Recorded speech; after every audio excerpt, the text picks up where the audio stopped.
A lot of energy in the room. This is good. It's a good start. I love it. Come on in.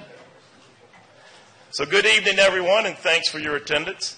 I am Bob Stargle, a 1983 electrical engineering grad from the Georgia Institute of Technology, and also the chair of the Alumni Association, and a current mentor for the Mentee program, and we welcome you here. We're very proud of this program because it truly shows the students' real value of Georgia Tech. And you talk about strength in numbers. This year, there are already over 700 pairs and coming. And I haven't been placed yet. There's about 100 of us, so we're going to be probably 800 pairs or so. And that will be outstanding. Now, the primary purpose of this program is to engage current Georgia Tech students and alumni in one-on-one personal and professional mentor relationships. As alumni, we can share our life experiences and advice with current students while teaching them how to succeed at Tech and beyond. Plus, there's plenty we can learn from the students. We call that reverse mentoring, and we do get a lot out of that, so we appreciate that. Feedback from last year's participants has shown what an impact this program has made. Big numbers, so strength in numbers. 55% of the students reported that the mentor jackets have been more valuable to their academic and professional development than any other extracurricular organization. But wait, there's more. Let's talk about what's more. And 78% of those students said that they now feel more prepared for the real world as a result of their mentoring relationship. The key to this success and to those to come and making those numbers getting even better is helping you, both the students and the alumni, know how to make the most of your mentoring relationship. That's the purpose of tonight's program. It's to inspire you to do just that, to get the most out of your mentoring relationship by learning from a true mentoring and leadership effort.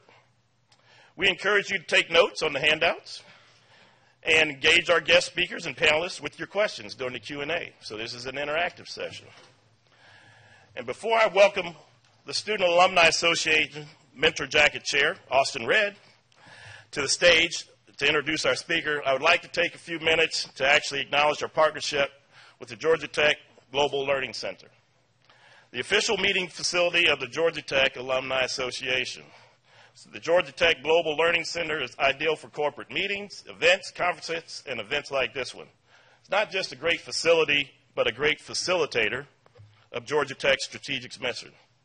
It is a real-time environment that allows us to demonstrate the value of lifelong learning to students, mentors, attendees, Georgia Tech, faculty, and staff. The technology we'll use this evening will demonstrate how this venue and the terrific staff that supports it enables Georgia Tech's reach and impact to extend globally, well beyond the physical space of this building. So a huge thanks once again to the Georgia Tech Global Learning Center. Now please welcome Austin Redd.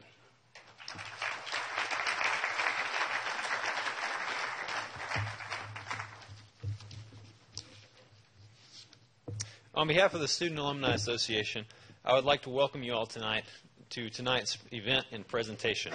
I'm Austin Redd. I'm a fifth-year undergrad, and I'm studying mechanical engineering, and I am the co-chair for the Mentor Jackets organization for SAA. I, too, am very excited about my mentor this year, Steve Marcus, who is joining us tonight via the live web stream. Mentor Jackets has greatly complemented my experience at Tech by providing me with the opportunity to meet and learn from incredible alumni just like you here tonight. I would like to welcome all those like my mentor who are joining us online via the web stream. This year, 45% of our alumni mentors live outside of Georgia, and 2.5 are living outside of the United States. 2.5%, that is. Joining us...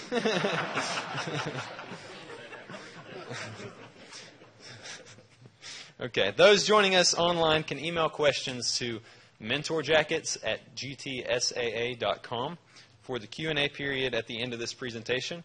For those in the audience, please wait for the microphone so everyone can hear, including those joining us via the live web stream.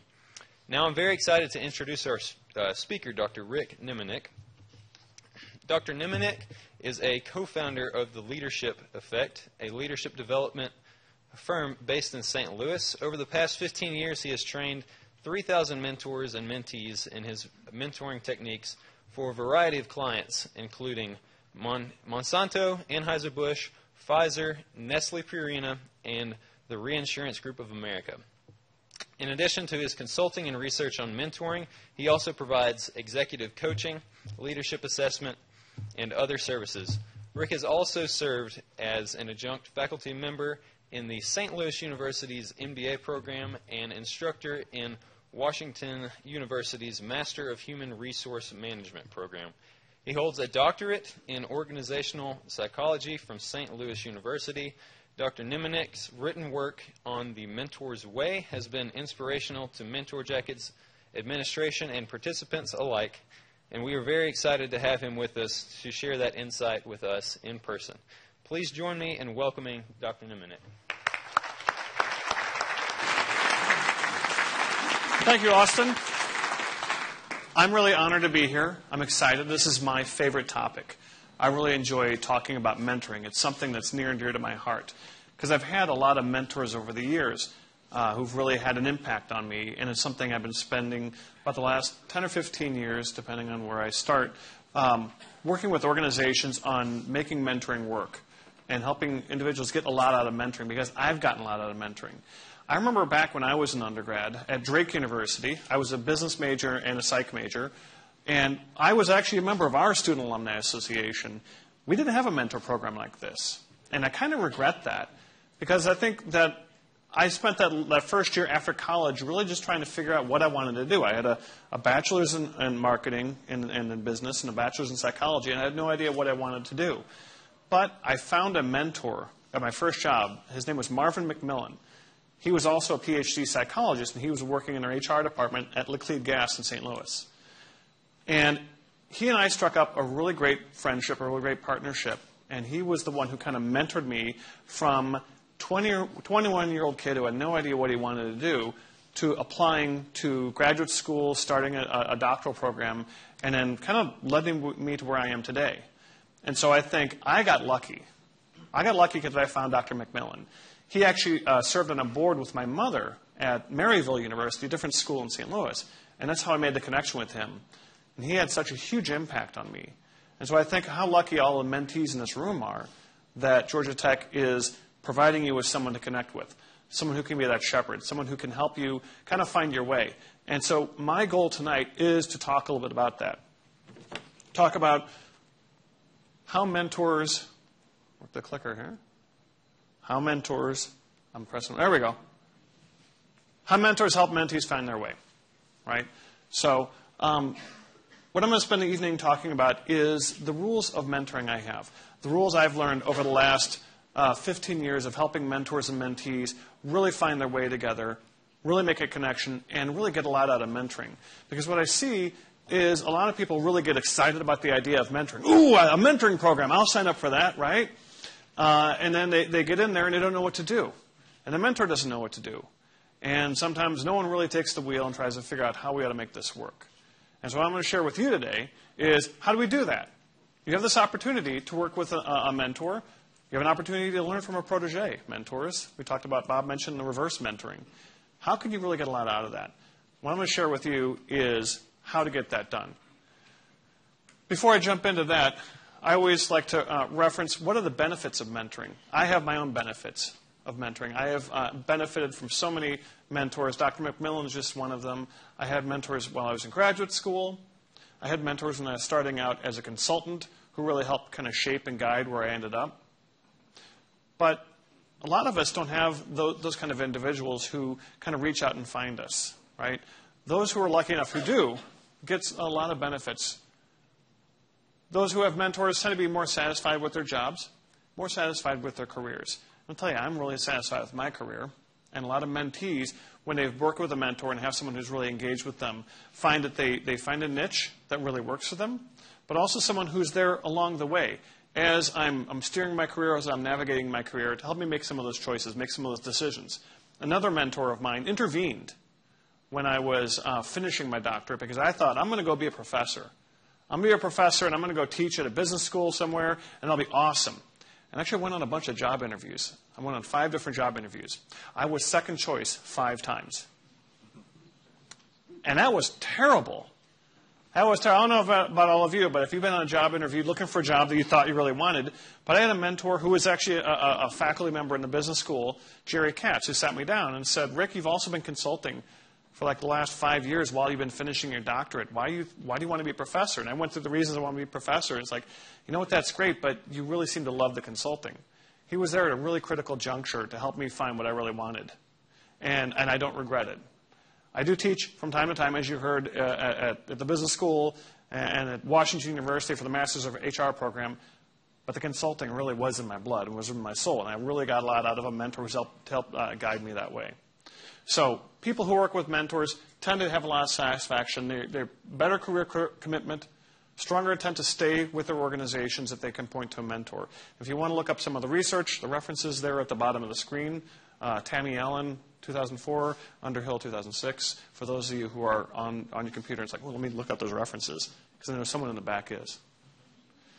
So let me talk to you a little bit about what I came to talk about, which is the rules of mentoring. Over the last 15 years, I've observed a lot of mentoring partnerships, and I've tried to distill down what makes the ones that work. And I came up with a set of rules.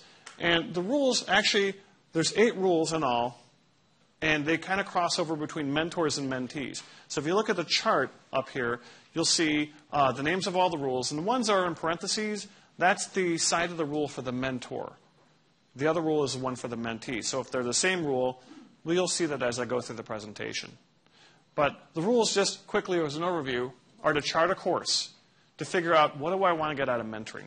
What do I hope this relationship is going to do for me?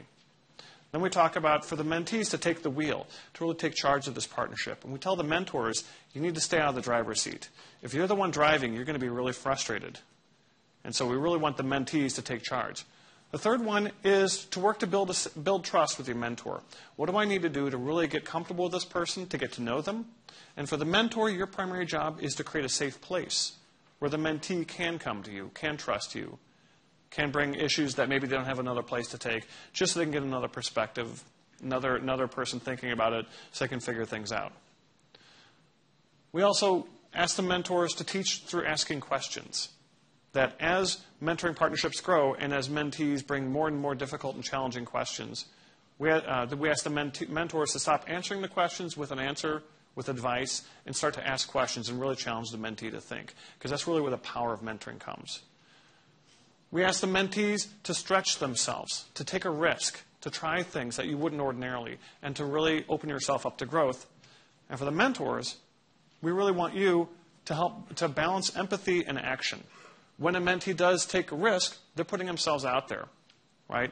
And for mentors, sometimes that's an opportunity for me to show empathy and say, I've been there too. I want to continue to encourage you to take that risk, but also want to move you forward.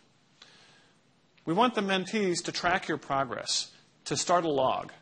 Create something in Evernote on your iPad or Word or Pages or something, and start keeping track of all of your mentoring. Something that can serve as a foundation for the feedback for the mentor later. For the mentors, we ask you to create accountability with the mentees, and I'll say a lot more about that in a little bit. We also ask the mentor to say, hey, I have this network. My job is not to answer all the mentees' questions. Sometimes my job is to help connect the mentee with someone who can. And finally, recognize that mentoring partnerships of all flavors change over time. The relationship's going to change, and it's really important to recognize when it is changing to honor that transition and honor the commitment that you've made to each other and recognize that, you know what, I've graduated or I've gotten that first job and the act of mentoring may come to an end, but to step back and say, all right, let's reflect on the time we have together and how do I show appreciation for that? And the last thing I'm going to talk about near the end is, especially for the mentees, is to pay it forward. And that's basically the notion that you've had someone invest in you, you've had someone who's volunteered to give back to the university through giving to you, right? How can you take that investment and spread that back out? To share it back to Georgia Tech, to share it back with your community, to make sure you're paying it forward to someone else. So that's where we're going to go today. Let me start us off with my first rule of mentoring. The first rule is to chart a course. And you've heard the old adage, right? If you don't know where you're going, any road will get you there. That's the same thing with mentoring. If you don't know what you want, you're not going to get a lot out of mentoring. And so it's really important for all the mentees sitting out there right now in the audience online to think about, boy, I get access to this person. They're going to make room on their calendar for me. They're going to make time for me. What do I want to learn? What do I want to get out of this partnership? And really tap into that. Because here's the thing. Mentoring really doesn't go anywhere unless you really have that felt need, that itch you're trying to scratch, the thing you want to learn. Because here's the thing. You're going to be looking at a fun semester up ahead, finals coming up probably in a few months, a lot of pressure on you, a lot of stuff you can be doing, and be just as easy to blow off those meetings with your mentor, those calls with your mentor, to not follow up, to not follow through, right? And the thing is the mentees who have that felt need, who really know what they want to get out of mentoring, they're the ones who say, I see that hour I booked on my calendar to talk to my mentor, and I could get that time back and do some more studying, or I could, do something online. But because I'm investing in me, I'm going to keep that meeting on my calendar, right? And so part of charting a course is understanding what do you want out of mentoring. And the tough thing is, and always mentors get frustrated by this, mentors, you can't put that felt need in. That felt need has to be there. What you can do is foster that felt need to kind of take the little ember and put some oxygen on it and let it grow into a flame. You can help the mentee, but unless the spark is there to begin with, you can't put it in. And so it's always frustrating for the mentors, especially if you see a lot of potential with someone. You can't make someone live up to their potential. They have to want to. So for the mentors, don't chase a disengaged mentee. For the mentees, find what's going to really get that engagement for you and start thinking about what do you want. Now, what I always tell mentees is there is a way to communicate what you need because sometimes we don't know. And so what you're going to see here are our stages of what we call career navigation. And when I think about that, I think about what are the different phases I've gone through in my own career. And I've seen a lot of mentees and even the mentors go through. And there's 4 basic stages we tend to pass through as we think about what do we want out of a career and out of what we're going to do with this education we're getting. And the first stage we pass through is what I call the explorer. The explorer is someone who's got some energy, some drive, some ambition. They have that felt need. They're not sure what to do with it, though. Right? I got all this energy. I don't know where to focus it. I don't know where to point it. And so for the explorer, what you want out of mentoring is guidance. You want to explore, to find out where can I take this degree? Where can I take myself? Where can I employ my efforts? What do I want to do? If you're a younger student, the question might even be, am I in the right major? Is this the right major for me? And then if I do stay with this major, what are the different avenues I can take it? And so if you're an explorer, it's good to communicate to your mentor, I want to explore. I want to learn. I want to learn about what you did with your degree. I want to learn what other people have done with their degree. Where can I take this? Right? A lot of the mentees out there are connecting with this explorer one because boy, I got so much potential, so much ahead of me. I don't know what to do with it. Well, that's a great place to be. Right? Because then you can have someone who can help you explore different opportunities, put the map out in front of you, and let's try to find out what you can do with it. And it's kind of what I didn't have when I was getting out of college. And I'm so glad I found the guy I did because he really helped me figure out that path I wanted to go on. The next one is our scout. And I know a few of you out there are scouts. Scout is someone, I know what I want. I'm not sure how to get there. I'm not sure what steps I'm going to need to do. I know I need to finish my degree, but what should I be doing while I'm here? Should I be doing some of these extracurriculars? Should I join the Georgia Institute of Technology Student Alumni Association? Is that a thing I should be doing? Where should I be investing my time and effort? What co-op should I be getting? What jobs should I be getting? Right? What are the things I should be doing? And so for the scout, it's a lot about trying to figure out what the path looks like. For the mentors, your job is to help them think it through. You don't have to have all the answers. But you have to be a resource to let them think it through and give them some options and help them put together a plan. Our third one is the navigator. A navigator is a person who, I know where I want to go, and I know I have a plan. I know how to get. I'm going to get there. And you're thinking, well, why does that person need a mentor? Well, that person needs a mentor for a lot of different reasons. Part of it is that really the right plan? I know you came up with a great plan. Is that the right plan for you? One of the clients that I forgot to put on my list was one maybe a few of you could relate to, Boeing. They make planes. They hire a few engineers. I was working with them in a mentoring program, and a mentor told me a story about her mentee. And this is a guy, really a lot of energy, a lot of ambition, who mapped out a 30-year career at Boeing. He mapped out 30 years from when he was starting there all the way. He was going to retire as a vice president of engineering for the company. And he put it all into Microsoft Project.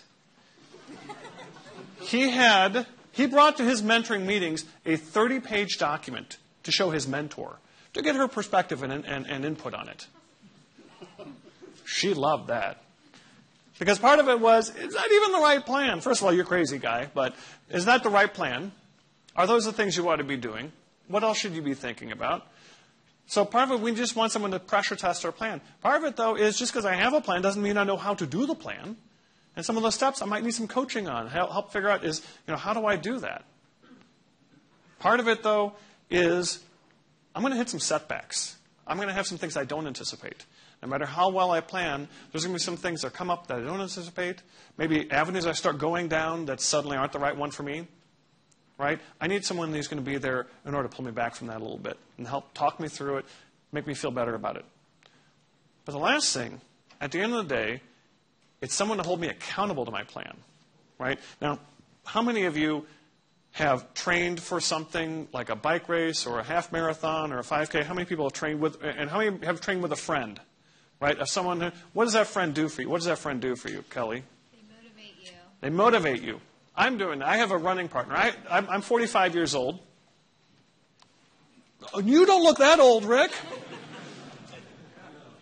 And I started running with my neighbor about 5 years ago because I decided I wanted to live a lot longer than 50. And the thing is, we started training together. First, it was like a drug. She's like, we'll just run around, it'll be great. And then, we'll do a 5K. 5K, that's nothing, right? Okay, 5K. And suddenly 5K's over. Like, that's great. What's next? 10K. 10K. Half marathon. And I haven't done the marathon yet. I'm still promising myself before 50. But my point is, it takes a lot of work to train for a half marathon. You just can't go out and run it. I know some of you can, but I couldn't. And it takes a lot of dedication and effort. And both of us also have kids, go to the same school. And let me tell you, at 5 in the morning when my alarm goes off, I just want to hit snooze and go back to sleep, except for that text comes in and says, you ready? You up? We're going to go run soon? Part of being a mentor is being that running buddy who's going to say, hey, we've talked about that plan. You said you were going to go to a networking event. You said you were going to call that person. How did it go? Did you call them? Did anything happen? Right? And so for you, mentors, part of your job is to be that accountability buddy, which we'll talk about in a little bit later. So a lot of times what navigators need, it's easy to come up with a plan. Sometimes it's hard to do the plan. The last one, I think of more when I think of people who are already into their careers. I'll present it here because some of this may connect for a few of you, especially if you're starting a graduate program that's got quite a long road ahead of you. Is the homesteader. The homesteader is a person that, right now, my focus is on where I am. My focus is on doing what I'm doing right now. I'd like to think about 3 or 4 years from now, but right now I want to focus on what I'm doing today. And how do I do that well? How do I acclimate to student life here? How do I make decisions right now? And so for some of you, you're a homesteader. And a homesteader is not a bad thing. It's just, right now, today, I want to focus on what I'm doing and really get a lot of this experience I'm having now. And so for some of the mentors, it's about appreciating the experience, talking to you about when you had that experience, when you were at the school at Georgia Tech, and what you got out of that. And so I give you this a shorthand here for you to communicate with each other, for you to say, all right, I'm an explorer, I'm a scout, I'm a navigator, I'm a homesteader. Here's the conversation I'd like to have. And it's a way to kind of get you started thinking about mentoring. And the other thing I'll just say about this before I move on is I present these in logical order, and they seem to make sense. You go from explorer, comes up with a destination, you're a scout, comes up with a path, you're a navigator, gets to where they want to go, they're a homesteader.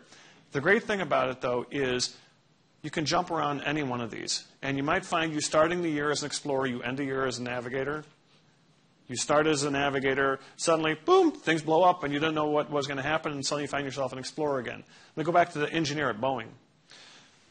So we're about halfway through the mentoring program, and every meeting he kept bringing that 30-page plan with him until about the middle of the program. They had a year-long program. Middle of the program, he shows up to the mentor meeting, no plan.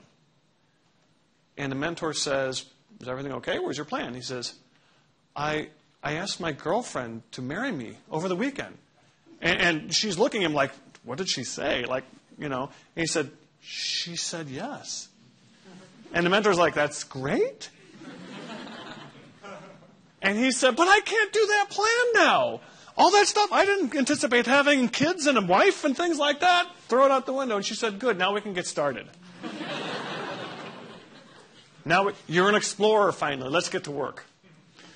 So that's our first rule, to chart a course. Know what you want to get out of mentoring. The second one, then, is for the mentees to take the wheel. You have someone who is volunteering their time to you. Who is volunteering their time. Take the time they're giving you. Ask for the time. Be aggressive about that. Don't be afraid. They'll tell you when it's too much. They'll tell you when you're asking for too much, right? And so it's up to you really to take the wheel. And part of taking the wheel is, I want to get on your calendar. And I don't want to just get on your calendar one time. I want to set a schedule for us to meet. And so get on top of that, right? Part of the things mentors you can do is let the mentee know about how much time can you make available. We don't have a lot of guidelines to this program. I always tell people in corporate mentoring programs, if you're meeting less than 1 hour a month, you're missing a lot of opportunity, right? And so your meetings might be in person. They might be over the phone. I mean, we just talked earlier about how many people are online, and a lot of the mentoring may take place over the phone. I've worked with global mentoring programs at different clients where you have a mentor in South Africa being mentored by someone in Sri Lanka, right? And so they never meet in person. They do all of it over the phone. They get a lot of, just as much out of mentoring as people who meet in person. So don't think you can't do mentoring over the phone. But for the mentees, you really got to take the wheel and to say, what time can I get from you? And how do I get on your calendar? What's the best way to schedule with you? Right? Because different mentors have different ways they like to schedule things. And what I've seen before is mentees pick the wrong communication channel, if you will, and suddenly 2 or 3 months have gone by between meetings because, well, I left him a message and he didn't return it. Well, first of all, I'll say, you left one message. What happened after the second one or the third one, right? So really own it. But also find out what's the best way in your mentor's calendar. So mentors, let the mentees know that, right? How do you prefer to be contacted? There was a mentee who was at Pfizer who he picked the wrong channel. We were like 3 or 4 months in the program, and it had been a couple months since he'd met with his mentor. And I asked, well, what happened? And he said, well, I called and left a message for my mentor, and he never called me back. And I happen to know the mentor, and I said, well, I'll talk to him just to make sure that was kind of my role, to make sure the relationships are going smoothly. And I talked to the mentor, and he said, oh, my gosh, I remember that call. That's right. I was traveling. I was in Ann Arbor, Michigan, and he called my work phone, which I never check. And I happened to check that night at the hotel. I called in, on my cell phone to my work phone, got my messages, and I remember writing his message down on that notepad that's probably still in that hotel room. Why didn't he just email me? Why didn't he just call me, text me, whatever would work? But that wasn't the one that worked. And so for taking the wheel, mentors, let the mentee know, how do you like to communicate? Do you text? Do you IM? Right? We're not going to talk about Snapchat. What is your preferred way to communicate? Right? And for some of the mentors, we talked a little bit about reverse mentoring earlier. Maybe there's a communication means you want to try out that you haven't before. Maybe I will try text. I hear that there's this texting function on my phone my kids talk to me about. You can text me. You're the one person who can text me. Right? So talk about that. For the mentors, your rule, stay out of the driver's seat. If you find yourself driving, if you find yourself chasing after your mentee, then you're going to get frustrated. Right? We're giving the permission to all the mentees to drive. All the mentees, you're leaving this room with the keys, hopefully, to your mentor's calendar, the keys to your mentor's time. And we're going to tell the mentors, you can reach out to the mentee if you haven't heard from them in a while. Drop them a note. Right? Leave them a message or something like that. But don't chase. All right? And don't be the one driving. Ask them to drive. Create accountability that they drive the partnership, that they're the ones setting the meetings, that they're the ones sending agendas beforehand. And it doesn't have to be a detailed agenda. Well, our call's from 8 to 9, so from 8 to 8:05 we'll do pleasantries and get to catch up. And from 8:05 to 8:20 I'm going to talk about this class I'm taking. It doesn't have to be that structured, but you don't want to say, here's a couple things I might want to talk about at our next call or our next meeting. Bring those with you. Really take this wheel and take this opportunity. Because here's the thing. You're not going to get this person's time forever. Take advantage of the time that you have now. Right? Learn what you can. Learn about your mentor. Learn what you can from them. My third rule, then, I'm going to speak to the mentors first, is to create a safe place. Create a place where this mentee really feels you care about them, you care about their success, and you want them to be able to share whatever's on their mind. Do what you can to make sure the mentee feels comfortable with you, to make sure that they see you like you want to be seen, like other people see you. Because here's the thing. These mentees are looking at you, right, and see someone who has finished school, who has probably a pretty cool job. You seem like you have a pretty cool job, Steve, do you? I have a number of them, actually. A number of cool jobs? All right. You got a pretty cool job. That can be kind of intimidating to a mentee. So really, how do I get to know my mentee? How do I really build that safe place? For the mentee, your job is to try to build trust with your mentor. What do I need to do to trust this person? How do I need to get to know them? How do we need to connect together? I'll tell you one of the tips I've given, and it's funny, I kind of gave it almost as out of a whim a few years ago, but I keep getting feedback back every time I say this. Have a meal together if you can. Now, some of you are not located in the same city. This can be difficult unless you happen to be traveling, but there's something magical. And I always get feedback from mentors and mentees about that trust builds so quickly when you just break bread together. Put aside your iPad, put aside your notepad, don't take notes, just talk. Just get to know each other. And I tell you, it's amazing how many people come back and say, you were right, Rick. I mean, the trust, it was kind of there, but man, after that meal, we really got to know each other. So, in order to start building trust, it helps to get to know each other. And so if you haven't already, make sure you're exchanging, for the mentors especially, your resumes, your CV, so they can start looking at that. But also spend some time really asking those kind of get-to-know-you questions, the ones that you usually use at cocktail parties, right? Don't write them down and like, okay, question number 1 is, what is your favorite sport? Why did you choose Georgia Tech? But you want to be able to have a nice conversation and really get to know the person and ask not just about their professional selves, ask about their personal selves. And this runs both ways. So ask, why Georgia Tech? You know, how long did it take you to graduate? Right? 5th year, they need to come up with a term for 5th year, right? Senior, and then senior plus, right? Taking me 5 years, right? Oh, it took me 8 years. They really liked me there. I couldn't leave. But talk about the professional you, the school you, but also the personal you. Get to know the whole person. Because you might find that the thing you connect over is in there. The thing you start building trust over is in the personal selves. I'll tell a quick story about, I'm going to go back to Boeing for a second. Their VP of engineering wasn't that kid, by the way, who had the 30-page career plan. His name was Jim. Jim was a great guy. And Jim was a really generous guy at Boeing. He really loved Boeing. He really gave a lot back to the organization. And he'd said, he made it known publicly, I will mentor anyone here. I will take a mentoring meeting with anyone. What Jim meant was anyone in engineering, right?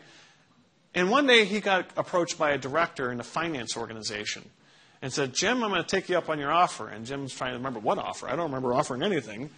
No, you're to mentor anyone. And Jim said, oh, that's strange. I mean, you're in finance. I'm in engineering. We both work with numbers, just very different kinds of numbers. And Jim said that, you know, the first few meetings just kind of were awkward. We didn't really speak the same language. We sat at different parts of the organization and just lived in different worlds.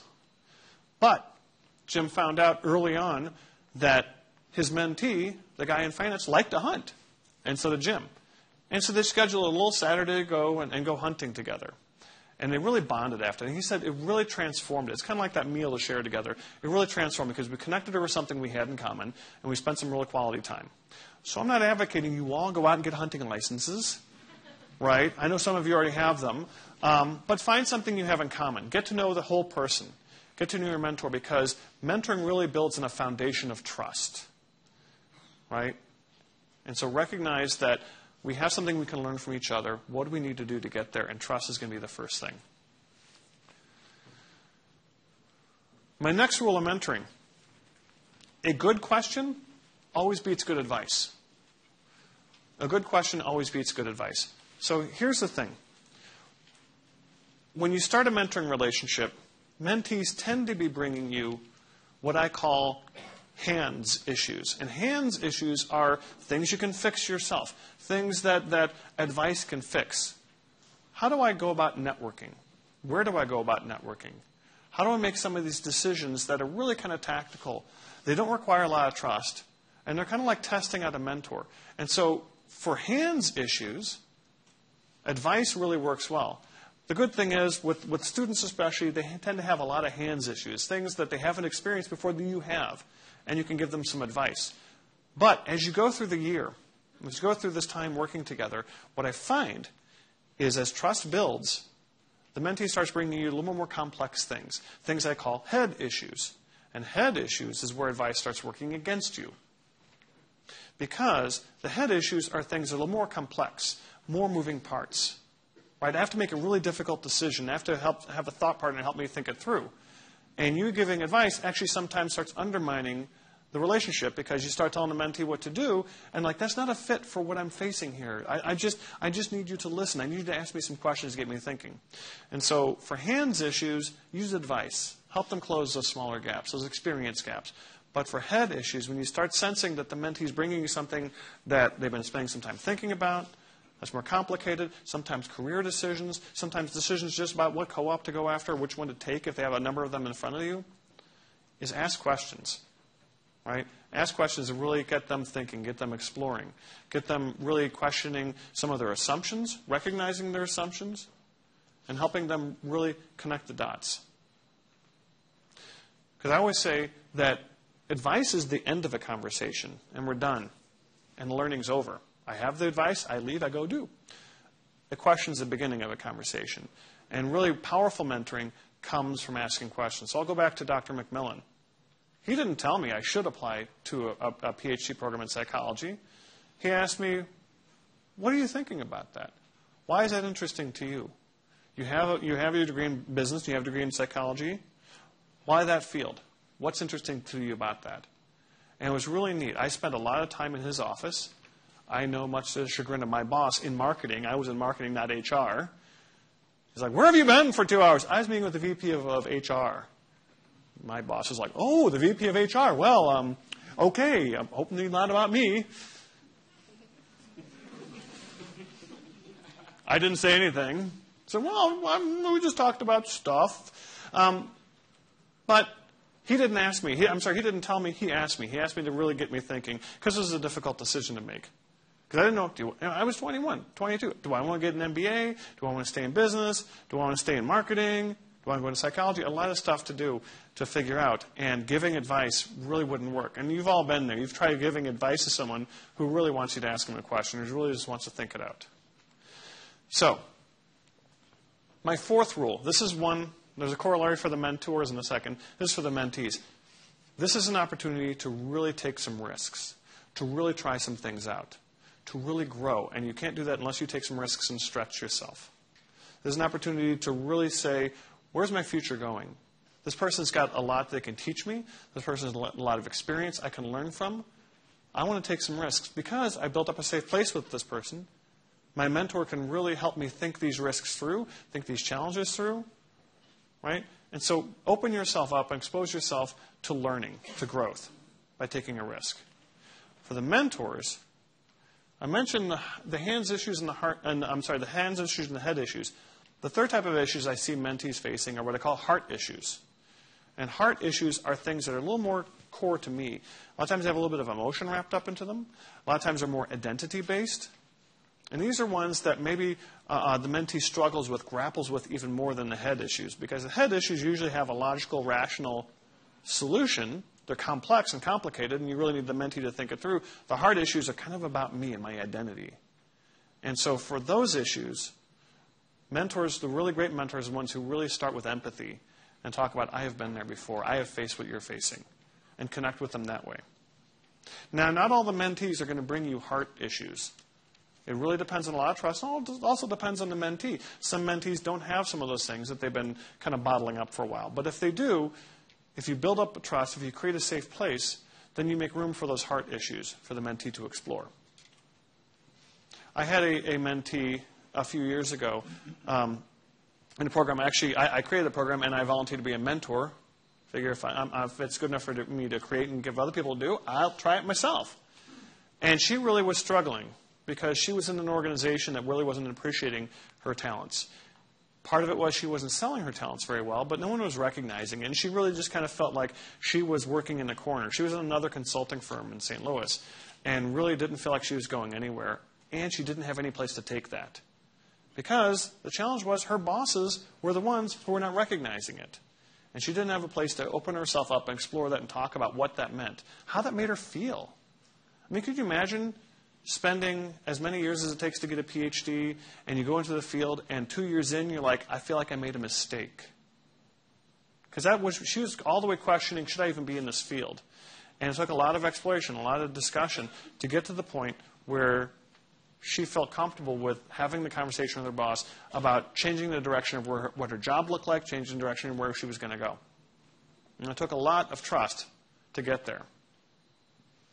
So, balance, empathy, and action. The other half of that is the action. Because it's one thing to say, oh, I'm really sorry to hear that. I've been there too. I can really connect with that. I can really recognize that.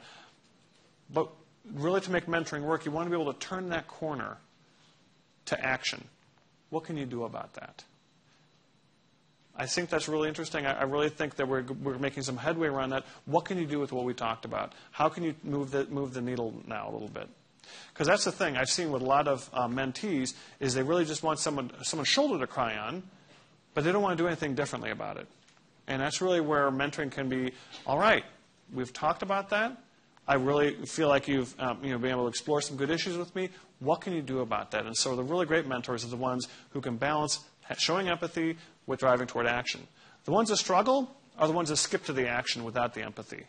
If you have someone who's opening up to you, who's really kind of connecting with you, and you say, wow, that's terrible, so what can you do about that?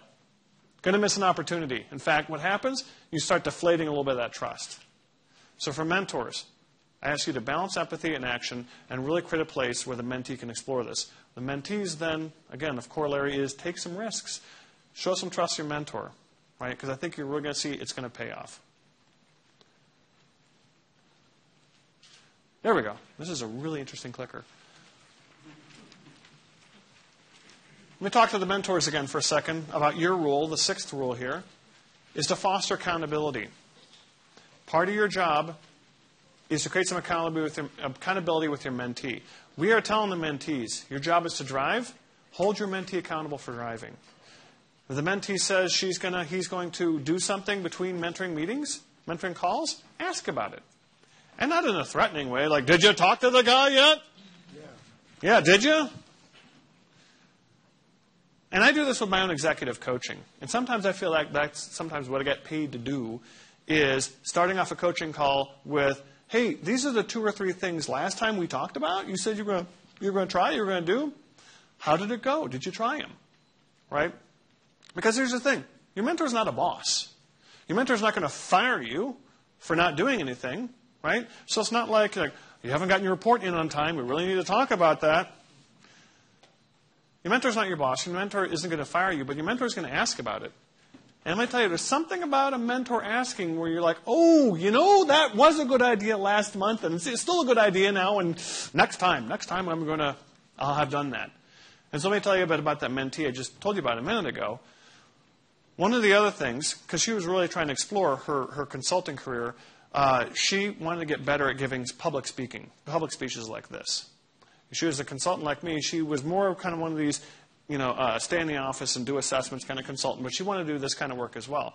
And so I remember one of the things I recommended she do, has anyone heard of Toastmasters before? Anyone heard of Toastmasters? A lot of the mentors. Great organization, gives you more confidence, teaches you how to speak in public. And I asked her, are you going to try that? Are you going to go sign up for Toastmasters? And it was, I think 3 or 4 months after the program ended, when I got a call from her and say, next week, I finally signed up for Toastmasters. Remember you kept asking me about it? I finally did it. It just created that little thing in her head where she had to check that box because Rick kept asking about it. When we ended the program, she never did it. She went ahead and did it 4 months later, and I went with her to the meeting. And it was fantastic because I got to see her really stretch herself and really try something new. So creating that accountability created that little bit of itch with her that she wanted to close that loop. For the mentees, start that journal of your mentoring process. after each one of the meetings, take some notes. Before the meetings, take some notes on what you want to talk about. During the meeting, take some notes after the meeting. Because here's the thing. You're going to be learning a lot this year. And one, it's going to be kind of cool to look at that and see how you've grown over the year. But here's the other thing.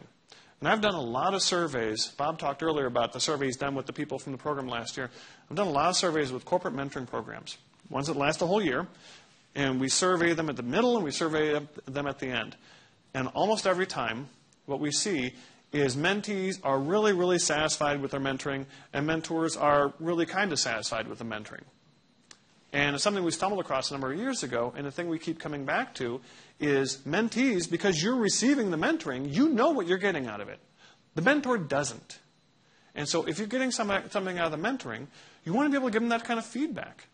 There was the head of the Big Brothers Big Sisters of Eastern Missouri, who was really she was a dynamo, and she went out and sought out corporate mentors all the time. And she sought out, at the time, the managing partner of Edward Jones.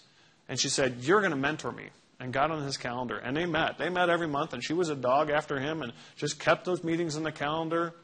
And he really appreciated that. But about 9 months in, she said, Jim, I'm going to give you some feedback. And Jim's like, "Well, feedback? What did I do?" She says, "No. I'm going to talk to you about what I've gotten out of mentoring for these 9 months. We got an hour. I'm going to take the first half of it just to give you some feedback because I've gotten so much out of this."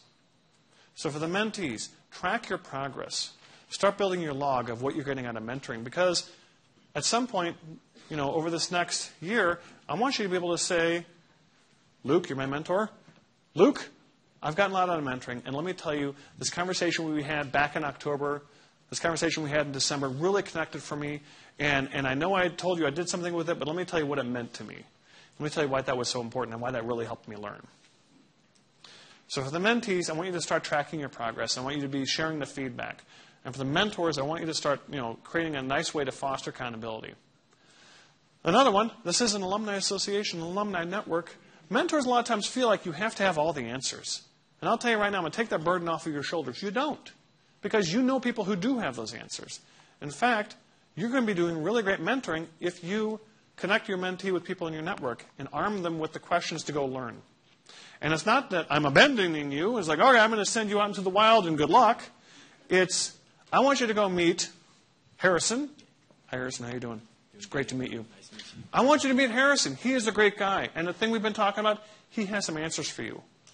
I want you to go meet Harrison. And then you and I are going to talk about what you learned. Right? Because I have a great network, and I'm not going to answer all your questions, but I can help you find people who do. So for the mentors, look at your network. For the mentees, get on your mentor's LinkedIn page. How many mentors are on LinkedIn? How many mentors are going to get on LinkedIn after today? There we go. Good. So at least one over there. Look at your mentor's network and find out, is there someone I can learn from? Mentors, look at your network and find out, is there someone I need to connect with again? And maybe I can do that through my mentee. The last rule, and I kind of alluded to it earlier, is honor the transitions. These mentoring relationships are going to grow over time, but they're also going to transition over time. The mentee is going to move to a place where the active mentoring kind of comes to an end. And what I don't want you to do is just let it kind of evaporate. What I want you to do is, when you sense the end is coming, when you sense that the mentoring partnership is kind of transitioning, is to stop and really give that feedback. And thank your mentor for the time. And then your mentor gets to graduate from mentoring you and become mentor emeritus, which is an honored position to have, because that is the person who's now on my contact list, who's on my LinkedIn, that I've built trust with. I've built a relationship with. My mentor knows me. And I can say, I'm facing a career choice. I'm facing a difficult decision here. I'm going to call up my mentor. I'm going to email my mentor, connect, and then ask my mentor, "Hey, can I get just 10 minutes of your time, half an hour of your time? I want to update you what's been going on, and I have a hard choice to make." Right? So recognize that you only get so much time with your mentor. Take advantage of what you get, and then make sure that you really honor those transitions when they come. This clicker is not my favorite. So the first meeting after today, things I'll encourage you to do if you haven't already. You probably know how to do some of these things. Exchange your contact information. And for the mentors, what is your best way to get a hold of you? Is it work email, home email? Do you like getting contact on the cell phone? Right? What's the best way to get on your calendar? Mentee as well. what email works best for you, what phone number works best for you. Also start talking about meeting times and places. If you're meeting both here in Atlanta, where's the mentor work? Where's the mentor live? Do they live anywhere near Georgia Tech? Are there places that make sense to meet? Are we meeting over the phone? Right? And if we're meeting over the phone, when should we be meeting? What time of day works best for you? Are you more of a morning person, more of an afternoon, evening person? What time of day should we be scheduling this? Get that stuff worked out up front. Talk about that up front. So I'm going to go back to one of the first mentoring programs I worked with at Anheuser-Busch. We put a lot of structure into this program, and we had mentors and mentees sign contracts. And on the contract, they had to write, how often are you going to meet over the course of this next year in the program? And so we had all the mentors and mentees write down what they were going to do, sign their names to it, and send that contract off to HR, so they could keep it. And so 3 months into the program, we're interviewing all the participants. It was a pilot program. I want to make sure we learned about it. 3 months in, we asked all of them in an interview, how often you say you're going to meet on that contract? And almost every pair, the mentees overestimated the frequency and the mentors underestimated the frequency. Right? And so they signed their name to a contract. Think about if you don't talk about that at all. So what kind of schedule is going to work for you? Mentors, be honest with yourself. How much time can I give? Is it an hour a month? Hour every 6 weeks? Can I sneak extra time in here or there? What time of day is going to work for me? Is this something I can do during working hours? Is this something I'm going to need to do before work, lunch, after work? What's going to work? Right? Talk about confidentiality. Talk about the fact that the alumni, you're not going to call the professors up and say, boy, you got someone who's really, losing it here. I'm not sure this is the right school for him, right? That what you bring to the mentor stays with the mentor, right? And it shouldn't be hard to keep. But you may want to touch it because I guarantee one of the mentees in the audience is going to say to your mentor, now this is confidential, right? Because this has really been bothering me, right? So talk a little bit about that. And really spend that first couple meetings getting to know each other. So the last thing I'll just say, to the mentees especially, because the mentors are kind of doing it now. The mentors are paying it forward by giving back to Georgia Tech. For the mentees, you're getting from Georgia Tech. Now, part of it is the mentors learn from you too, so they're getting something as well. But I want you to just keep this in mind, that you've had someone who's volunteered their time for you, and to say, how can I pay it forward to someone else? Maybe it's back to Georgia Tech, through being a mentor in the future. Maybe there's other ways. But someone's investing in me, and I really can't pay them back in the same way. So how can I pay it forward to someone else? Just want to plant that seed now as you think about embarking on this year together.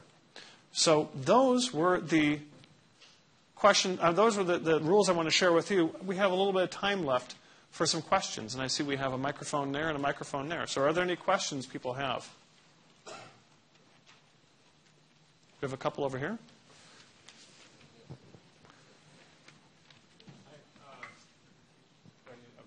Robert Carpenzano. I had a question. Would you use the microphone for the video? Can you hear me? It's working? Okay. Hi, Robert Carpenzano. Millennials, Gen X, and baby boomers all have very different cultures. Yes. Have you noticed any significant challenges or differences in mentoring across those cultures? So have I seen a lot of challenges mentoring across cultures? I do see a lot of learning going on across cultures. Mentors are really recognized, boy, you're really seeing the world differently than I do. The challenges, I think, is when we don't try to recognize those differences and say, how can we still connect? Because here's the thing, is there are a lot of differences across generations, but there's a lot of commonality. There's a lot of things that we have in common. And I think if you connect over those things, you find that the generational piece does start to melt away a bit. Right? And you recognize that it's there. In fact, what I see a lot of times mentors do is, boy, I work in an organization, I have people reporting to me who are kind of a lot like you. Let me understand your perspective, because I'm having a hard time understanding their perspective. But if I can understand you and how you're approaching things, maybe it helps me understand them a bit better. So I have seen it from time to time get in the way because people let it get in the way. And so I always say, get to know the whole person. You always find something you have in common, and you start learning from each other. So that's what I would say. We have another question up here. Yeah, I'm Tony Godey. I'm a mentor. Hi, Tony. Can you go to slide 9? Oh, okay. This is not a serious question. Hold on. Which one? It's the one with the rocks. Rocks. Oh, balancing Okay, so that. This one? this slide freaks me out. Does it freak you out? Does it bother you? I sit here trying to figure out if is the small rock on the right incredibly more dense than the large rock on the left? Is there some kind of subtle message in the picture you chose? We have a team of physicists on work on that. And Tony, I'm a psychologist. I'll talk to you about why that bothers you. Okay, thank you.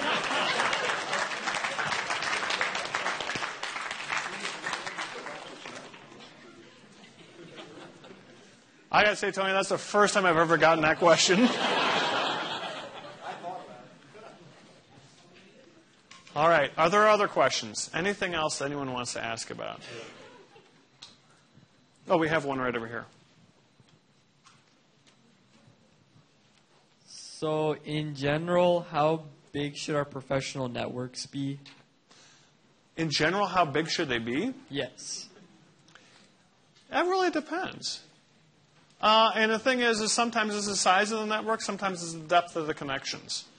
I'll say bigger networks create more opportunities. Sometimes just networking can be a numbers game to find the person who's going to have the answer that you want.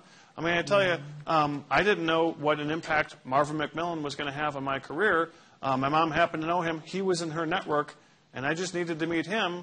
I had to meet a lot of other people as well before I met him. And so the broader you spread your network, the greater your chance you open yourself up to. But the thing is, just having a broad, thin network can create opportunities, but misses opportunities to really build some depth. Because sometimes you really get a lot of learning and a lot of connection from the depth. Because I might know you, but I don't really know you if it's a thin connection. Versus someone I really know, someone I really trust, I might have a different relationship with that person. So there's no magic number to how big it ought to be. I think the thing is like, where are my opportunities? Where are the gaps in my network? I often encourage mentees to really do kind of a gap analysis on their network. To say, let me take a look at my goals. Who are some of the people I'm going to need to connect with? Some of the people I'm going to need. Where are they working? Where are they in school? Right? And maybe I need to say, I need to meet someone there. And I think knowing someone there might help me open up some opportunities. So, I hope that helps. Are there any other questions? Anything else? I've had so much fun. What?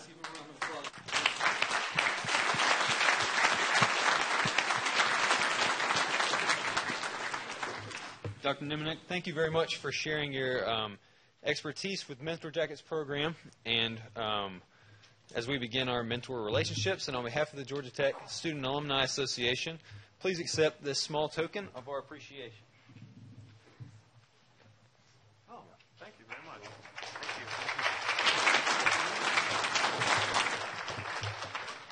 And now for our final portion of our kickoff program, I would like to welcome Joe Irwin, President and CEO of the Georgia Tech Alumni Association and 1980 Industrial Management graduate, to the stage to moderate tonight's panel. Panelists, please also take your seats at this time.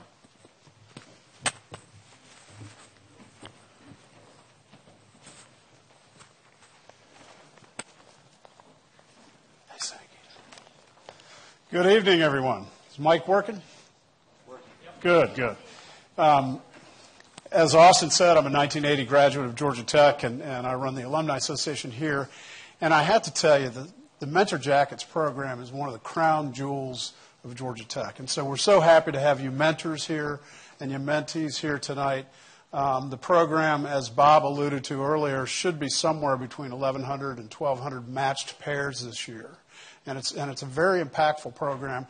And I'll tell you, the old adage of you get out of something what you put into it is true, very, very true of Mentor Jackets. So to the mentees, I challenge you to put a lot into it. To the mentors, you put a lot into it as well, and everybody will walk away with a great experience. As you can probably tell, the program is very large with all the students we have here tonight.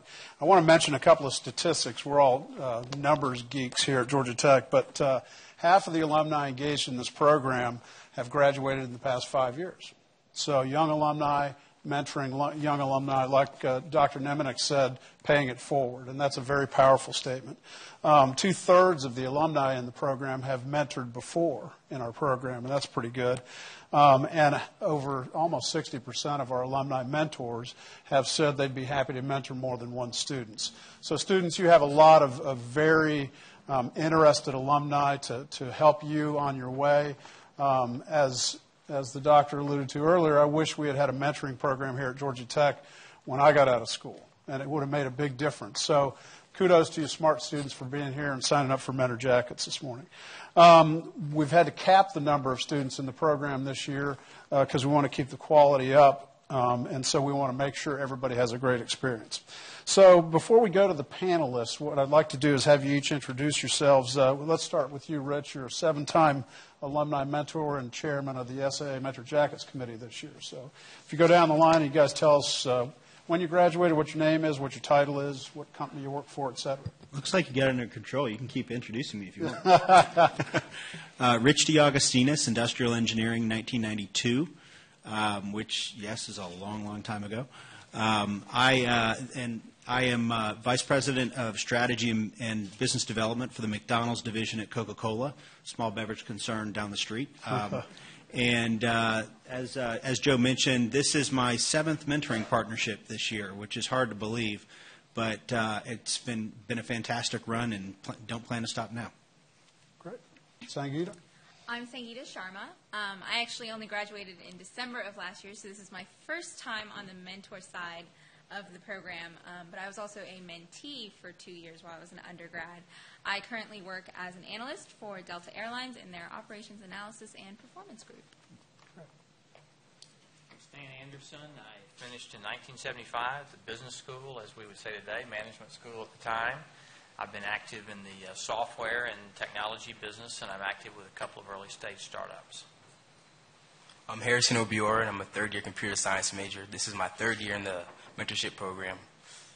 And yeah, that's all right. My name is Kelly Albano. I'm a 3rd-year business student, and this is also my 3rd year in the mentor program. My name is Hoki Se, and I'm a master's student. I graduated, I got my bachelor's of tech as well, and I'm currently interning as a traffic engineer intern at Acadis. It's an engineering consulting firm, and this is my 4th year in the program. Great, thank you all. I want to start off with kind of a fundamental question, and we'll bounce off 2 or 3 of you as panelists. But if you think about the most productive mentoring relationships in the past from the mentor side and the student side, what were the keys to success? And Rich, why don't you take that first one? I would say transparency and communication. As was suggested by Dr. Nemanick, right up front, we were clear about what we both wanted to accomplish, obviously led by the mentee, but getting the basics out of the way, how often we wanted to meet, the right modes of communication, how to organize time together. And there are going to be times when it's a very kind of open-ended, proactive type conversation, and there are going to be other times when there's an urgent need to connect. There's a problem to be solved, that sort of thing. So just establishing the ground rules on how to handle those situations has proved very effective for me as mentor, and I think effective for the mentees that I've worked with over the years. Great. How about you, Stan? So this is the 3rd year for me. 2 very different experiences. First year was an undergraduate student, and last year was a graduate student who had been out in the workforce for about 15 years, so very different. The first student I worked with had tremendous talent. He had really struggled with career choice and major. And the timing was great. We had a good relationship, and he needed to work on developing a better feedback system from his professors, from some of the people he had done intern work with, and think more broadly about what he really liked. Because he was extremely talented. He had 4.0 average after 4 years, done 3 hard majors, 21 hours a quarter. He was an amazing student. But he really had to get more strategic about what he enjoyed doing most. And this panel prompted me to call him today. He's been out of school for about a year, and he's chose wisely, and he's doing quite well. I was thinking about my past mentees while we were listening to the presentation, and so I'm going to reach out tonight and email them and say, what's going on? Yeah. So, Hokie, you've been in this program 4 years, is that correct? That's correct. What would you say in answer to that question? So, well, the first 2 years, I don't really know what's going on because no, to be honest, and well, I didn't have like clear career goals, and but after my third year, then the mentors start helping me a lot, and I start to gain like a viewing career. So, well, that mentorship really blossomed, and even now I still keep that mentorship going, and that helps me a lot. Right, great. Let's take a little different tack. Why do you guys think it's important to set expectations for the relationship up front? And I presume that you all do. Sangeeta? And if you could talk in the mic a little bit too. Sure. Sorry about that. I think a mentor relationship, like any relationship, is very open-ended. It is what you make of it. And especially in a mentor-mentee relationship like this, where one is a working professional and one is a student, people have different lifestyles. People have different expectations of how their day-to-day life is going. And so unless you set those expectations from the get-go, you really can't learn anything from each other, and you really can't move forward in your relationship. And so it's definitely important, Katie and I, when we met last week, what kind of goals do you want to get out of this? What can I help you achieve? Where do you want to go this year? And how can I help? I think that's really important. Excellent. How about you, Kelly? I think it's extremely important to set expectations. Okay, thank you. I think it's extremely important to set expectations because I think originally when you first meet your mentor, you're nervous. It might be an awkward conversation, and it's something to help facilitate the conversation, but then at the same time, it'll help you be able to prepare for future sessions that you have with them in future meetings. So, for example, I just got my mentor this year, and he works for a consulting firm, and he asked me at our first meeting, well, what do you want to get out of this? And I hadn't really thought about it. So during that meeting, we kind of discussed things that I wanted to get out of it because I hadn't known before coming in. So we just decided that I was going to be informational interviewing him next time I see him, just to get to know him more. And then we'll also be going through case studies. So it's just a way to facilitate future conversations that you have with your mentor. So preparation is a key, and I think some of these themes follow really nicely along with what Dr. Nemanick said. Let's take a little different tack. And Harrison, if you think this is the third year in the program for you, right? Yeah. What has been one or two of the best things a mentor has done for you? Yeah. So after my freshman year coming to my summer, I was looking for career opportunities. I'm a computer scientist, so naturally I thought software development was the way to go. I had like a misconception about software development. So a company actually sent me out an email and had a video in it. And I watched the video and I was like, wait, hold on. Can I really see myself being a software developer full time, day after day? And I'm sure that's what the company was trying to do, say, okay, this guy's a tech guy. He doesn't want to be a CS guy. So when I started to realize, okay, do I want to do this full time? I didn't know who to turn to. I had a mentor, so I said, okay, let me go to my mentor. Let me tell him what I'm thinking about. I don't know if I should go the natural CS route. I didn't know what else was out there because I thought only software development was what CS people could do. So we sat down, we talked about him, I told him about my fears, and he introduced me to technology consulting, and he told me you can leverage that technical background but use it in a business setting. And, he saved the day for me. After figuring that out, the next summer, or the next year, that's what I was going for, consulting. And so now I feel pretty confident that this next summer I'm going to check that out. Do I like consulting? And feeling pretty good now and happy about my future career choice. Great. Kelly, you want to take that one as well? Things that a mentor has done for you that have had the most impact? So each year I did set a goal with each of my mentors of kind of a different skill I wanted to develop. So my first year when I came to tech, I wasn't sure about my concentration for the business school. So you can obviously concentrate in like accounting, marketing, HR. So I was really interested in IT. So I was paired with a young alum who just graduated that past spring. and she concentrated in information technology, and she was actually working at GE with her in the IT development program. So she just was able to teach me all about like the different classes I was going to take at Tech if I was interested in concentrating in IT, and also just tell me a little bit more about her job, and it really helped facilitate my decision into declaring my concentration as information technology. And then also my mentor last year, I really made it a goal to be more comfortable communicating, whether it be written or just speaking to other people. So she just, I consider myself to be an introverted person, and she did too. So we really bonded over that, and she just taught me like a lot of tips and tricks on how to just walk up to someone and shake their hand. Confidence. Sangeeta, you're a young alum. Do you have any stories you'd like to share from that? Absolutely. Especially as I was about to graduate, I was really questioning my major. One, if it was right for me, and two, was it just way too late in the game to do anything about it? And so, having a bit of an early life crisis, to put it mildly, and I definitely turned to my mentor and, is this right for me? Did I just waste the past 5 years of my life? I was a very extremist person a year ago. And my mentor was able to really bring it into perspective and say, you know what, you didn't learn just how to solve problems and how to do certain tasks. You learned a lot of skills at Georgia Tech, and you can apply those skills anywhere.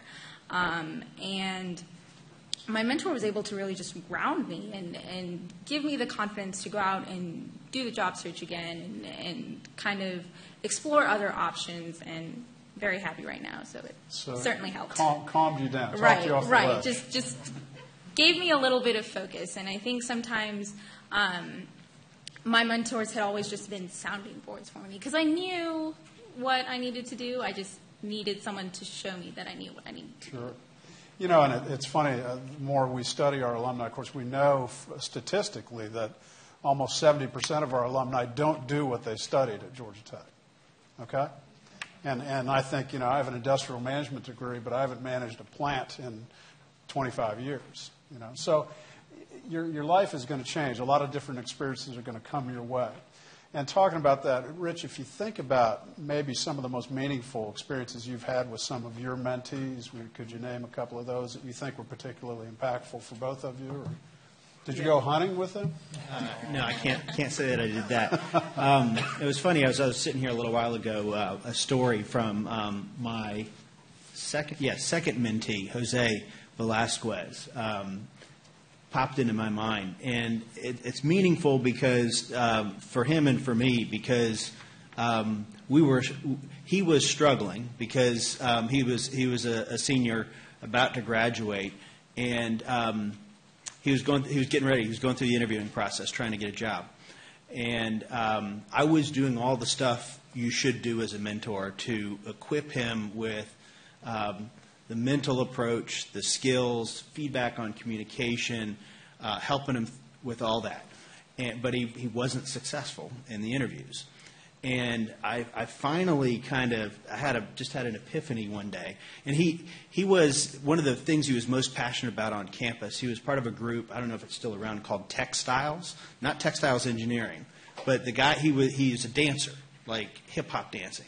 Breakdancing, et cetera. And he was more passionate about that than anything else. And how I got through to him on how to connect, to be yourself, and to be as impactful as possible. In an interview, I said, Jose, you just got to treat the interview as if it's a dance performance, right? You're not dancing, but just conduct yourself in the same sort of way. That's the kind of expression you have to bring. Because when you're performing, I know the impact you're trying to have on people. You're trying to have the same kind of impact on that interviewer. So, and that, actually after I gave him that feedback, I don't attribute it to myself, but that kind of broke through with him on interview technique, and he was successful getting a job with Texas Instruments shortly after. That's terrific. How about you, Stan? Any stories from? I enjoyed the relationship I had with the graduate student who had a great career going in technology and will complete his MBA here in just a few weeks. But he was trying to make a tough decision between staying on a technical track and becoming more technical, stronger credentials, a management track, dealing with other people, or do something more customer-facing and build a lot of expertise around how the product got enabled with the customer. And we went through a series of exercises where he worked with other departments, he had customer visits, he began a relationship with his CIO, a monthly lunch meeting, and began to really kind of explore those opportunities. And I think that's really helped him focus in on what he's doing. And again, I talked to both of these two folks today, and he feels comfortable about the track he's on. That's great. I was thinking, as Dr. Nemanick was talking about the network question, how big is your network? Well, we have 141,000 alumni at Georgia Tech worldwide. I don't know them all, but I know a lot of them. But his concept of the gaps in your network, where you can find those people that can help you transition to your next thought. So let me talk a little bit about the presentation. Hokie, I hope you were paying attention. So if you had to say you're an explorer, you're a scout, you're a navigator, or you're a homesteader, where are you now? Explorer. You're what? Still explorer. Okay, still exploring to find out. And so when will you be finished with your graduate program?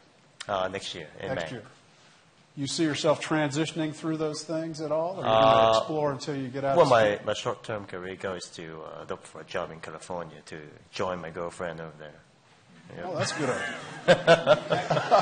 And indeed, I have an interview on Monday. Yeah. You do. Excellent. In California, so. Excellent. Yep. How about you, Harrison? What was the third one? The navigator. I'm a navigator. You're a navigator. Yeah. So you have a 30-year plan? No. 1 year plan, 1 year plan. So this summer I'm going to try out consulting. Hopefully I like it. If not, plan A, explore again, figure out what else is out there. That's my plan. That's a good plan. Well, listen, let's wrap this up with a question for each of you. If you think about the very best advice that you could give, what would be the one piece of advice you as a mentor, Rich, or as a mentee, you would give to our fellow mentors and mentees out in the audience? You have a choice. You can focus on legend or you can focus on legacy. Legend is focusing on yourself, and legacy is about focusing on others. And this whole thing, the presentation ended saying pay it forward. And I will tell you, this is a virtuous cycle that has created, I don't know what the numbers are over the last X number of years that we've done mentor jackets, but it's created an incredible amount of value for so many alumni, and will continue to. So it's a choice that we'll make as mentors and mentees. And you've made a choice by even being here tonight and being a part of the program. It's a choice you'll need to continue to make to get value out of this program. Great. Sangeeta? So I'm in this weird transition in my life where all of a sudden people are asking me for advice and wisdom, and it's very strange because I just graduated. But I will say that empathy and perspective, I think, are the most important, valuable things that you as a mentor can bring to your relationship. Speaking as someone who has benefited from both of those as a mentee, even a year is a year of experience that your mentee doesn't have, and a year of experience that your mentee will value tremendously. Great. Stan? I had a comment for both the mentors and the mentees.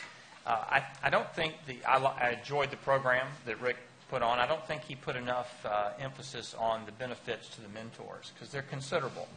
And, in addition to helping someone, because we all got help along the way, it's a way to stay current with what's going on campus. There are whole, not just degrees, there are whole colleges that exist here that weren't even a major when I was on campus. Learn about new industries, learn about other cultures, people from other countries. So you really get a lot. It's, very much keeping you, it's like continuing education. Right. So that's good. To the mentees, I would just reemphasize Rick's comment about take the wheel. The mentee really has to set the course and the direction and the speed. The mentor can only help if you're engaged and you have some sense of the challenges and the issues you want to address. And so, we want to be helpful. We want to do as much as we can, but really that part, take the wheels, is good advice. Great. How about you, Harris? So going off what Stan said, when you're taking that wheel, don't be afraid to ask any questions or be embarrassed to ask questions. When I was doubting whether I wanted to be a software developer, I was kind of embarrassed. Would he think you're not a real CS major? Why are you even a CS major? But asking that question really helped me out. So don't be afraid to ask any questions. Don't be embarrassed, and just ask them away. Great. Kelly? So looking at your mentor-mentee relationship as a whole, obviously in the Mentor Jackets program, you can only officially be mentor-mentees for a year. But I like the phrase, it's not a goodbye, it's a see you later. So next year you might get a new mentor, you might graduate and become a mentor, but you'll still have that connection with that person. And same with mentors to mentees. You might not talk to them as often, but they're still going to be your mentor. Maybe not officially on paper as your mentor, but I say all mentors are your lifelong mentors. Right. Okay.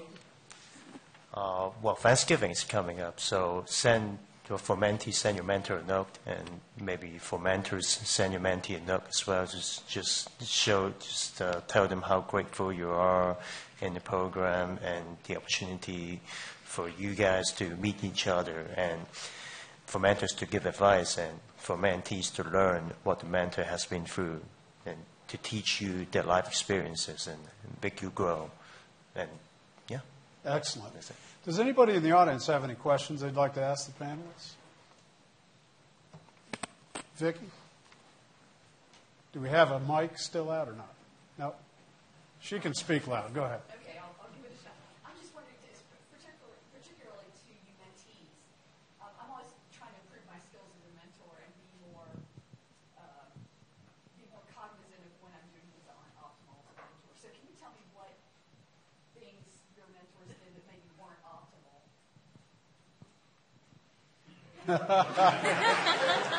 All right. Are any of your former mentors in the audience? Okay. We're okay. Got glasses. Feel free and speak up, just like you said. Anybody? I will say,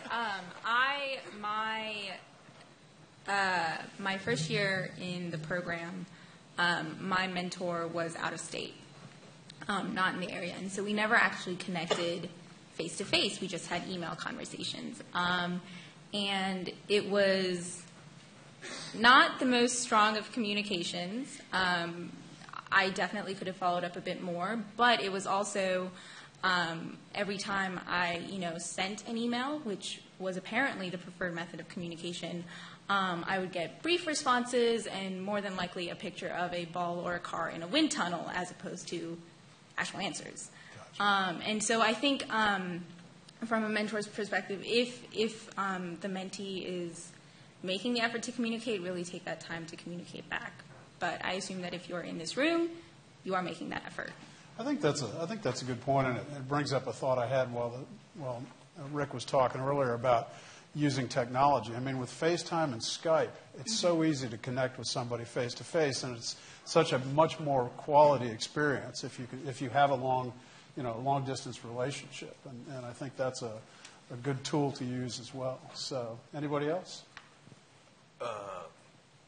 I wouldn't say he did things not optimal, but I could see where things could go wrong if it wasn't me, I guess. So, for example, maybe at a meeting he'll tell me to do something. I would do it, but I wouldn't know why I was doing it until maybe later on I would ask, so why did I do that then? And then I found out why I was doing it. So, yeah, maybe explaining things that are best practices to you that people should be doing, networking and all that stuff. Explaining why you're telling him to do that or she to do that. That might help out. Good point. Okay, Steve, you had a question? Yeah, it has to start with a bit of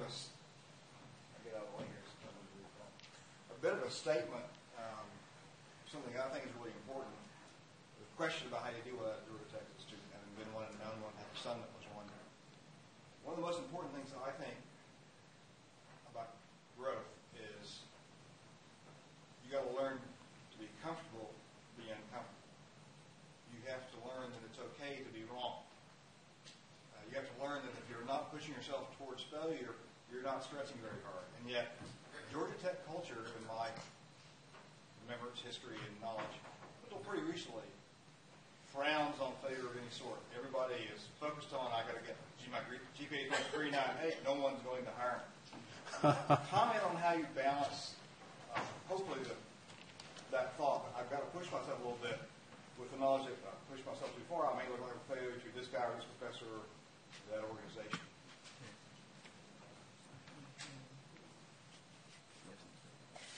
You guys aren't leaping for that ball. These are tough. Yeah. I would agree that, I'm kind of scared of failure. And, but I'm acknowledging that and trying to now start stepping out of bounds to stretch myself. So the presentation, when he said stretch yourself, that really did hit home, okay. In this mentorship relationship, this is my mentor for this year. So I'm going to do my best. He's already mentoring tonight. Yeah, so. yeah. I'm going to do my best to, find ways to stretch myself to fail. And hopefully I don't fail, but I'll grow in the process. So, yeah, that's something I'm addressing, not necessarily been practicing yet. Any of the others, Hokie or Kelly? Well, so again, last year my stress with my mentor was communication and how to express myself and how to meet other people and be confident meeting other people. So last year she won an award, and it's the highest award that an alum can win from Georgia Tech. And I was asked to speak on her behalf before she accepted the award in front of a large group of prestigious alumni and student leaders. You should be more specific. It was 550 people 550 in a dark people. ballroom with a spotlight on her. Yes. And she doesn't like to public speak. And so she didn't know I was going to do it, and it basically just proved to her that her mentoring me, well, all she did for me was being shown in front of 550 people. So, yes. You did a great job. Thank you. Let's do two more questions. I saw one right here, and then we'll go. Dennis, did you have one? Okay, go ahead, sir. Okay. So one of the things that I've heard, and a reoccurring thing, is you have a goal, that's an awesome thing, and you can work towards that goal. And I really applaud that, and I appreciate that. Let me flip that on its head. What do you do if you've got someone that doesn't have a goal? They've heard about the program, and they think, hey, I could get something out of this, but there's not that burning question in their mind. What do you do with that?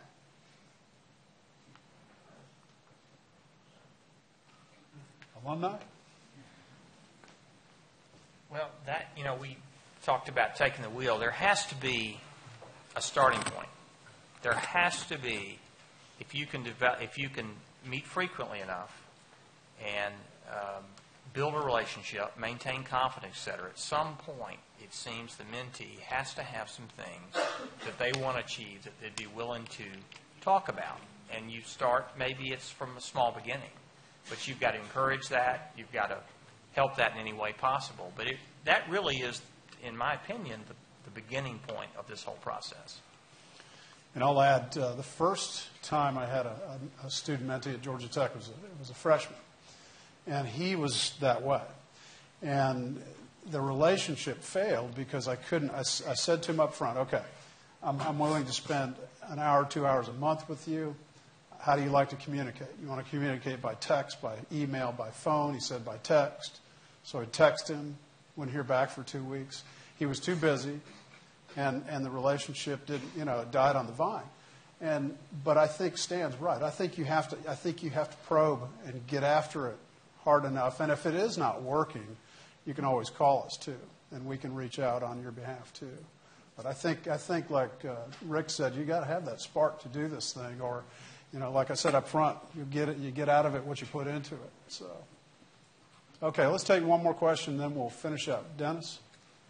This question may be better for you or for someone on your staff, but as I was listening to the mentors that were mentees, a thought occurred to me.